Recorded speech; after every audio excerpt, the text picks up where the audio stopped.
Thank you. Oh, thank you. Thank you. Welcome, class of 2029.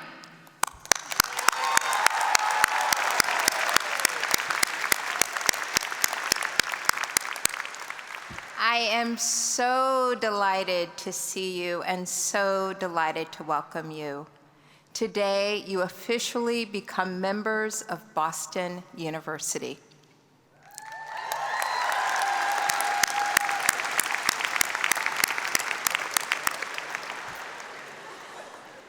You've lost your 8-ball. There you go. This institution will challenge you in new ways. It will introduce you to new people and ideas and further your understanding of what it means to be a citizen of our complex world. Welcome to this community, this family, this home. I have enjoyed spending time with you this week during orientation, and I look forward to continuing to know you. I remember my own first week of college. I actually arrived a few days late, and it was a bit of a challenge. It seemed as if everyone knew each other already. So one day, I was walking on campus, and there was a group of people. They were standing in a circle talking, and luckily, I knew one of them. I saw my friend Stephanie Anderson from home. And so I went to join the group, and I was just about to push my way in when I realized, in fact, that it was not Stephanie. Actually, I didn't know any of them, and it was incredibly awkward, and so I was really embarrassed, and I turned around and walked away, hoping they hadn't actually seen me. But then I stopped, and I thought, what's the worst that can happen? So I took a deep breath, turned around, and I squeezed my way in. And guess what happened? They said, hello, nice to meet you. And to this day, my friend Charles laughs at me when I tell him how I met him. And I say that to this day because you have now entered a community of people, a family, a home that you can be part of the rest of your life. And so that's what I want to talk to you about, what it means to be part of the remarkable group of people who have called and continue to call Boston University their home. So, one of our most prominent community members, an alumnus of our School of Theology, is the Reverend Dr. Martin Luther King, Jr. And so I'm going to share King's words with you. And as I do, I invite you to imagine yourselves listening to him during the early 1960s. You find yourself amid the turmoil of the civil rights movement, listening to the hopeful words of this great orator and champion for the poor and disenfranchised. And he said, "We are everlasting debtors to known and unknown men and women," says King in his deep baritone. "We are dependent on more than half the world."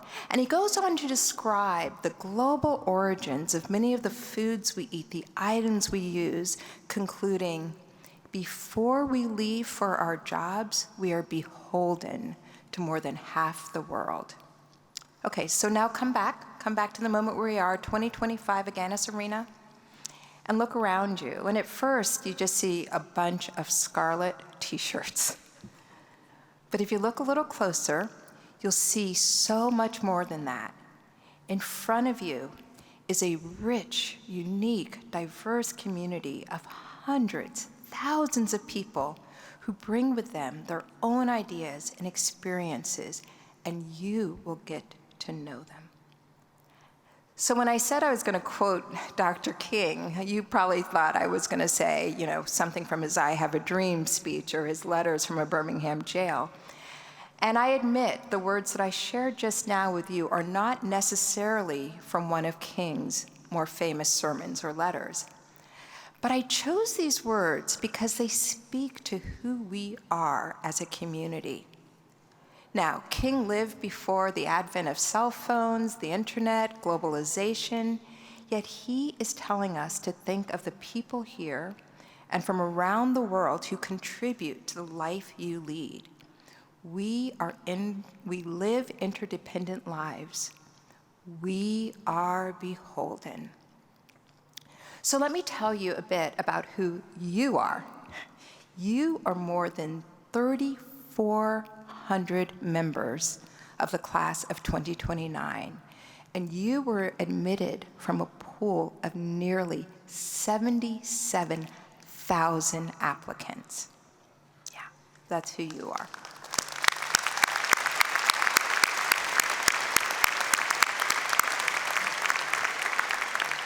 And you have come to Boston University from all over the world.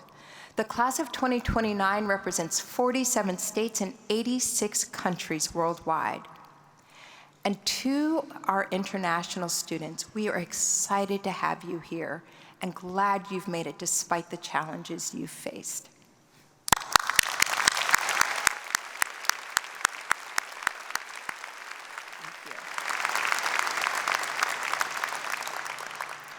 One in 5 of you is the first member of your family to go to college. Yes.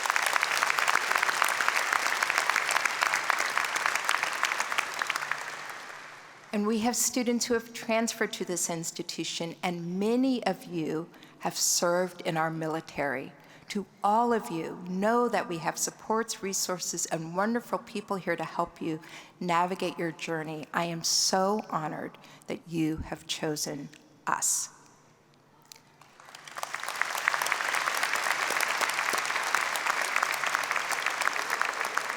Yeah. So look around. These people will befriend you, support you, and help you become the person you will grow to be. And yes, many will do so throughout your life. So right now, you have had the campus to yourself, but soon you will be joined by the larger Boston University community. And Boston University is a large global university held together by its values. You will find we are a place of inclusion, service, empathy, compassion, and excellence. Boston University's founding president, William Fairfield Warren, who was officially named to the role in 1873, described entry into the university as a life membership in a society dedicated to realizing the highest known ideals in individual and social character in life and propagating these ideals from one generation to another. Under his leadership, Boston University admitted students from all backgrounds because he believed that higher education should be accessible to all, regardless of their identity. And of course, the decision to hold fast to these values, which were unique for the day, meant that Warren faced backlash. Living a life guided by values means that sometimes you may zig while others zag. But it is Boston University's enduring openness to all people that has resulted in some of our proudest accomplishments. We claim as members of our community some of the great thinkers of our time. In addition to King, we can look to Elie Wiesel or Howard Thurman, people who also faced significant adversity and yet went on to create positive change in the world.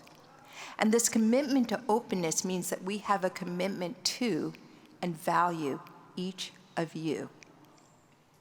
In fact, we delight in the fact that you come from different countries, hold different political viewpoints, practice different religions, and express your identity in different ways.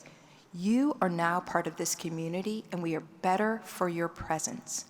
We are beholden. So as you branch out through your classes and extracurricular activities, stay in community. This year, we are launching a Common Read initiative, which will encourage you to take part in. It is intended to create a shared experience for incoming students while fostering discussion and exploration. Your class will be the first group to do so. The book our university librarians chose for this initiative, which you can sign up and receive for free, is called Orbital. It's written by Samantha Harvey, and it follows 6 astronauts from around the world and their experiences over a day in their lives aboard the International Space Station. I remember the first week at college, I felt a little like I had left home, and I felt alone, and I was with people with whom I shared goals and ambitions, but I will say it was a little bit like landing in another space and time. And so you'll appreciate this when you read this book. And I think you'll like this book because it's a book about finding connections to other people in a world that is full of so much possibility, and at the same time, marked by turmoil. For many of you, this will be the first time living away from home and being with such a variety of people. And to be part of this big and complex community requires developing behaviors and habits of mind to treat one another with dignity, curiosity, and regard. And I know it feels almost cliche to speak about listening to one another and valuing people who are different than you. You know, you're nice people, right? What's the problem? But as humans, we value homophily. That means people who are similar to us. And we live in a world of algorithms that feed us information that confirms our existing beliefs and tastes. Thus, it's actually not always easy to have compassion and care for and value those with whom you might disagree. It's actually a skill, and we have to struggle to acquire it.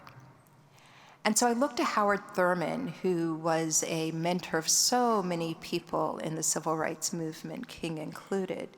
And I mentioned he was the first Black dean of Marsh Chapel. And he defined compassion as the awareness that where my life begins is where your life begins. The awareness that the sensitivities to your needs cannot be separated from the sensitiveness to my needs. And the awareness that the joys of my heart are never mine alone, nor are my sorrows. And you can almost hear King's words, right? Beholden.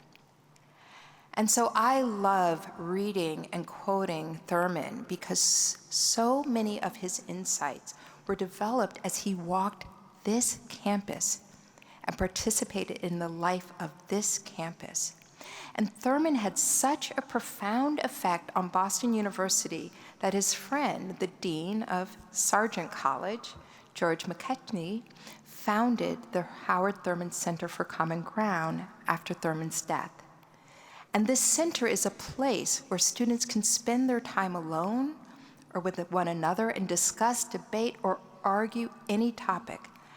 That is the legacy of Dr. Thurman, and that is who we are at Boston University. Now, I insist on listening, debating, discourse, and free expression because these activities are key to intellectual rigor, critical thinking, discovery, and lifelong learning. So few people now or in the course of human history have had the opportunity to develop their minds. At Boston University, we are leaders in convergent research. In other words, crossing disciplines to create new fields and solve societal problems. And that can only happen if we are firm in our own discipline and have the courage to explore others' ideas. And our commitment to convergent research and knowledge has tremendous implications for each of you. It means that you have come to a place where faculty are curious and collaborative and interested in your ideas. You too will cross disciplines, boundaries via the BU Hub, the College of General Studies, doing research, studying abroad, and serving others. So I want to give you some advice. Cross disciplines. You do not have to choose between the arts and sciences. Cross disciplines. You can be a musician and a neuroscientist. Cross disciplines. We want you to study broadly, to be true Renaissance people who enjoy the humanities, the arts, the sciences. That is what Boston University is about. So as you heard, you are entering this institution at a time of great turmoil, change and challenge in the world. The pandemic created shifts in our lives that we are only just beginning to understand.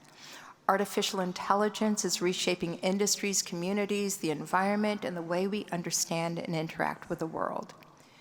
And universities face myriad challenges, and there is too much discord in the world. But within challenges also lie opportunities, and it will be up to all of us working together to innovate during these times, to think of new ways to be stronger students and teachers, more effective scientists and investigators, and more compassionate citizens of this world. The skills and habits of mind to find common ground and to treat one another with dignity are needed more than ever now.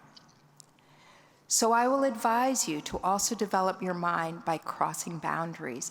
And in this case, I am talking about the way the mind and body interact with athletics or music, the way one learns through serving others in the hospital or in the community, the way that we strengthen our minds through art or in nature. We are an urban and open campus. The campus is your city. The city is your campus. We are a global institution. So study abroad, cross disciplines, cross boundaries. So, if you take my advice, you cross disciplines, you cross boundaries, you listen deeply, you debate, you question everything, guess what? You are going to be really messed up. Yes, I have given you a recipe for moments of embarrassment and episodes of failure. And guess what? That is okay. Risk, challenge, and failures are wonderful teachers. Ask your colleagues who have served in the military. Ask the ones who are athletes or musicians or international students or the first to attend college from their family. They know. Learning and discovery are about trying, failing, and being persistent. You will not be alone. Listen and you will hear supportive voices of those whom you care for and who care for you. I tell you to take these risks because on the other side, you become part of over 400,000 people worldwide who are alumni of this institution. And you can take heart in knowing that countless other terriers have faced adversity, and yet their values and their successes continue to ring out across this campus. They will be beholden to you. Class of 2029, welcome to Boston University.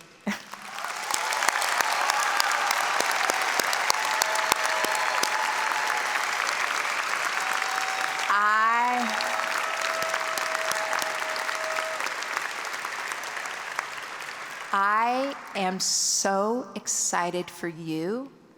I am so excited for us. Today marks the beginning of an experience that will have a lasting impact on you and so many others. After matriculation, you will go your separate ways, but once a terrier, always a terrier. I urge you to see the beauty and the dignity in all people. Look to new ways to turn the challenges of our days into the opportunities that shape us all. And if someone comes up to you thinking you are their friend Stephanie, say hello. Thank you.